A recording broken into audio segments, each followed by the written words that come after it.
Lombok Pak, naik mobil. Berarti kan dia nyebrang Selat Bali dulu, baru nyebrang Selat Lombok. Datang dia sama anak perempuannya sama drivernya. Pak Vivi, ini anak saya Pak Vivi. Saya dapat alamat bapak ini dari Pak Kiai Lutfi Jember. Katanya Pak Kiai Lutfi, bapak bisa bantu kalau orang diguna-guna. Loh, gimana ini?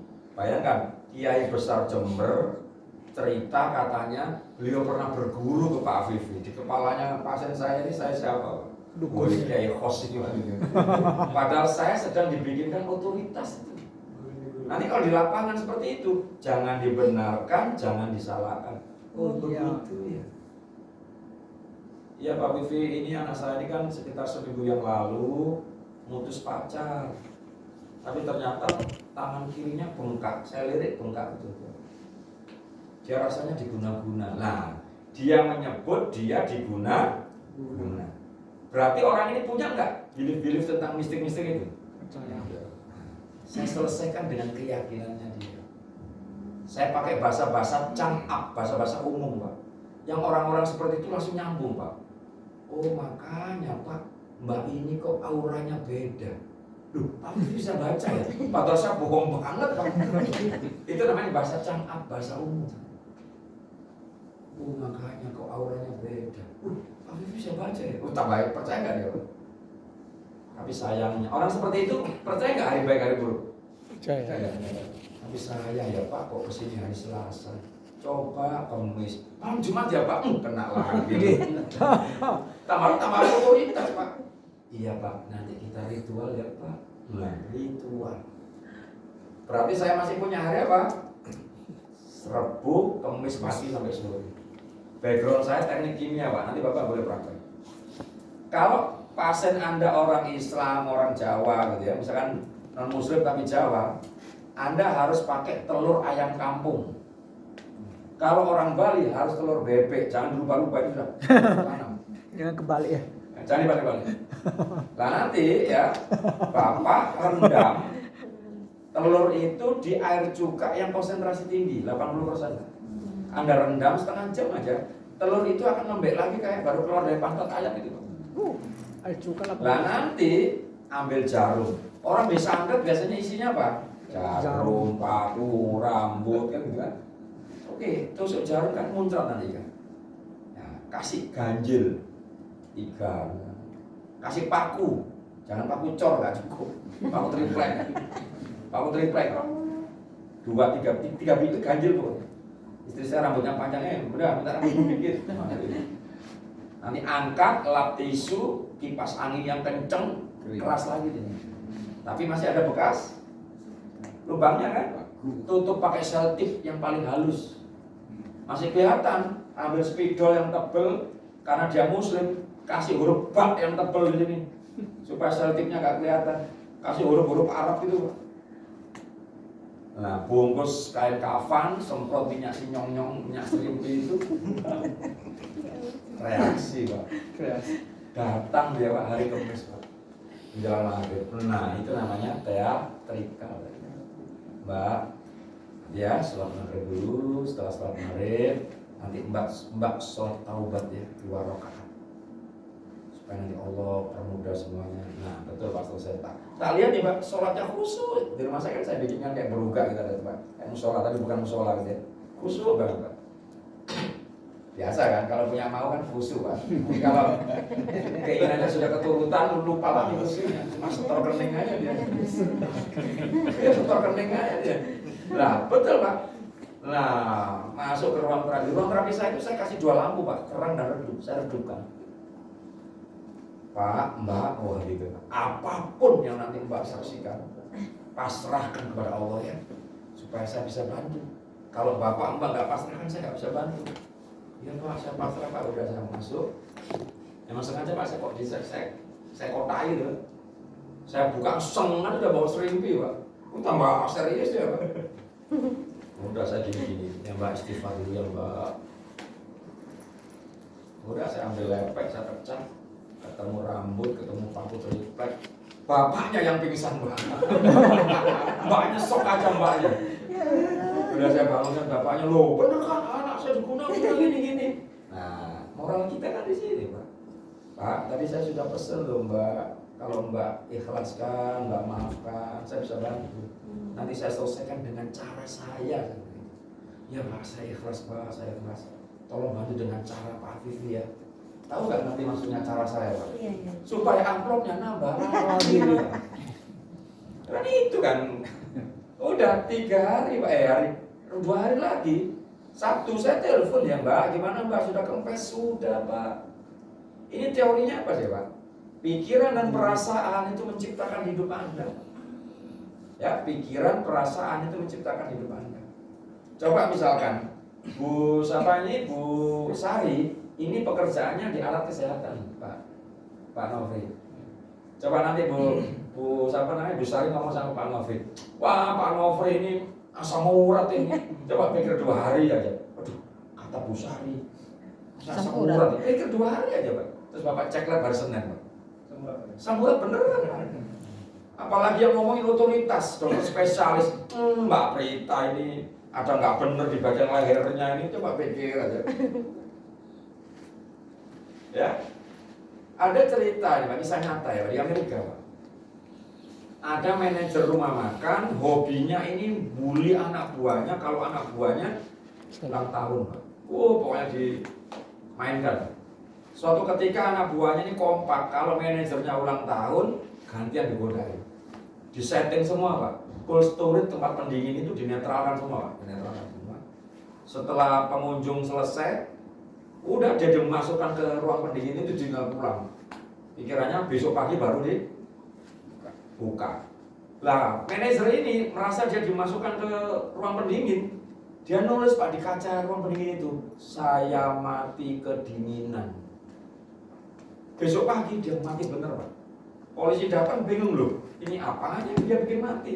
Kebocoran nggak ada, suhunya biasa-biasa aja. Tapi siapa yang bunuh dia? Pikirannya dia sendiri. Karena dia terjebak, waduh di cold storage, nanti darah saya membeku, detak jantung saya nggak berdetak. Ya dia sendiri. Makanya sekarang sampai ada ya Bapak Ibu ya, mengatakan, membayangkan, terus Anda meyakini, itu Anda sedang mengundang. Saya ulangi ya, mengatakan, membayangkan, meyakini, Anda sedang mengundang. Anda mengatakan ini, aduh miskin hidup saya. Anda mengatakan, terus Anda bayangkan, aduh kalau miskin nanti anak saya gimana, sekolahnya, makannya. Anda bayangkan miskin itu, dan Anda yakini, iya ya, bapak saya miskin, kakek nenek saya miskin. Anda sedang mengundang miskin itu. Ya, jadi Bapak Ibu, keyakinan yang salah ini, banyak banget tuh Pak nanti di lapangan, Pak. Persepsi yang keliru, apa persepsi? Persepsi yang keliru juga banyak, Pak. Ada di kelas, Pak, peserta itu gini terus, Pak. Gini terus dilinggar, Pak. Sombong sekali Bapak itu, Pak. Gini terus, Pak. Enggak, coba aslinya kecil, enggak masuk begini, Pak. Apa enggak persepsi itu? Nah, kalau kita persepsikan dia sombong, kita akan ngomongnya dengan gaya orang sombong, kan? Enggak nyambung komunikasi. Apa postur tak begini terus, Pak? Apa enggak, itu ambilnya kampungan. Paham ya, Pak? Jadi persepsi itu ngeri, Pak. Contoh persepsi gitu loh ya. Saya pakai gini, persepsi itu gini. Saat kita bisa memilah ya antara niat dan perilaku, kita nggak pernah sakit hati sama orang. Saat apa? Kita bisa pilih niat dan perilaku. Apalagi ini yang megang adalah orang-orang yang punya power, Pak, aparat belakang. Ada maling ketangkep, Pak. Kenapa kamu maling? Iya Pak, sejak COVID ini kan saya dipecat Pak, nggak ada kerjaan, anak saya sudah hampir 6 bulan ini nggak minum susu Pak. Oh, kamu maling ini karena untuk anakmu beli susu. Iya Pak, niatmu baik sih, tapi perilakumu nggak bener nih, maling. Oke, tak hukum perilakumu 6 bulan. Yang dihukum perilakunya. Ada maling, nah kamu maling? Iya Pak, saya kecanduan sabu Pak. Oh, kamu maling butuh beli sabu? Iya Pak. Oh, niatmu nggak bener, perilakumu maling nggak bener. 2 tahun, bijaksana gitu. Kenapa sih orang itu kok nyinyirin saya terus? Oh iya ya, supaya saya on the track nih, supaya saya tidak. Kenapa sih kok nyerah saya? Oh iya, supaya saya lebih jadi laki-laki yang tanggung jawab gitu. Kita nggak pernah sakit hati Pak. Saat kita bisa memilah niat dan perilaku. Karena begini Pak ya, kita ini sering menempelkan arti sebuah kejadian itu dengan kejadiannya. Padahal arti sebuah kejadian itu nggak nempel dengan kejadiannya. Contohnya, saya pakai baju bagus, rapi. Saya keluar, buka pintu, ternyata hujan deras. Artinya apa? Ya memang hujan. Hujan, artinya? Hujan. Basah, artinya? Nggak bisa pergi. Nggak bisa pergi, artinya nunggu hujan reda, artinya nempel grab, artinya sabar dulu, artinya banyak.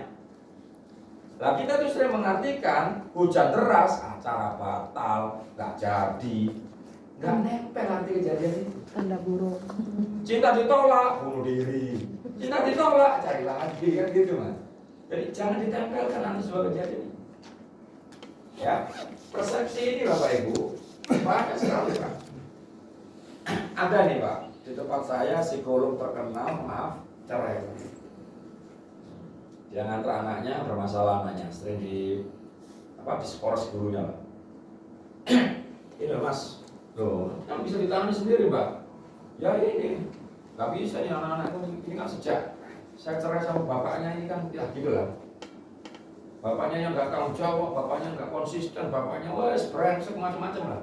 1 jam itu saya dengerin aja. Dia nyalain mantannya.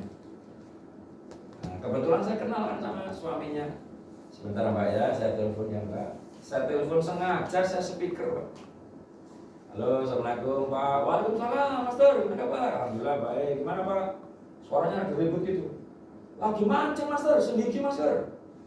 Oh, lagi mancing, lanjut. Mbak, yang sampai ngomong tadi 1 jam suami brengsek, suami nggak tanggung jawab. Yang sampai ngomongin lagi mancing. Ngapain sampai mikir orang-orang yang nggak mikirin sampai bang. Pulang dia nggak pakai terapi. Persepsinya sudah. Kita banyak Pak di ruang terapi nanti bahkan nggak pakai teknik, masalah sudah selesai. Karena persepsi. Saya baca buku dan saya praktekkan itu bagus Pak. Ada ibu-ibu datang dengan keluhan, Pak, saya itu paling jengkel Pak, meskipun saya nggak bekerja Pak, meskipun saya hanya ibu rumah tangga Pak. Tapi dari pagi rapi-rapi rumah, tahu-tahu anak-anak datang, tas dilempar. Suami datang, naruh sembarangan, berantakan lagi. Itu rasanya saya nggak dihormati meskipun saya nggak ada kerjaan. Oh gitu Bu. Oke Bu, sekarang Ibu bayangkan rumah Ibu tertata rapi. Bagaimana Bu? Senyum tutup mata nih. Gimana Bu? Senang Bu? Ya ini Pak, senang Pak, rumah tertata rapi. Oh gitu Bu ya. Sekarang bayangkan rumah Ibu berantakan. Suara anak-anak suami terdengar di sana. Tegang dia Pak. Gimana Bu? Ini Pak yang nggak suka Pak, berantakan. Oke, sekarang Bu, bayangkan lagi rumah Ibu bersih, tertata rapi semuanya. Tapi nggak ada suara anak Ibu, nggak ada suara suami Ibu. Suami Ibu lebih senang di kantor berlama-lama daripada denger ocehan Ibu di rumah. Anak-anak Ibu suka di rumah temannya main lama-lama daripada di rumah Ibu marahin terus. Gimana? Senang seperti ini? Sepi rumahnya? Netes air matanya Bu. Nggak apa-apa deh Pak, rumah saya berantakan, yang penting anak sama suami saya di rumah. Nggak pakai terapi Pak. Persepsinya sudah berubah. Banyak Pak, nanti kita akan ketemu yang kasus-kasus seperti ini. Kebiasaan yang dikaitkan dengan kenikmatan, onani, masturbasi, dimanja. Ya, onani, masturbasi, nanti onani pada saat dia menikah, dia merasa melanggar normanya, nanti terjadi ejakulasi dini. Ini banyak kasus-kasus ini. Nomor 10 pengaruh lingkungan, ini yang paling berat nanti. Pak, anak saya disekoros Pak. Kenapa Bu disekoros? Suka mukul temannya Pak.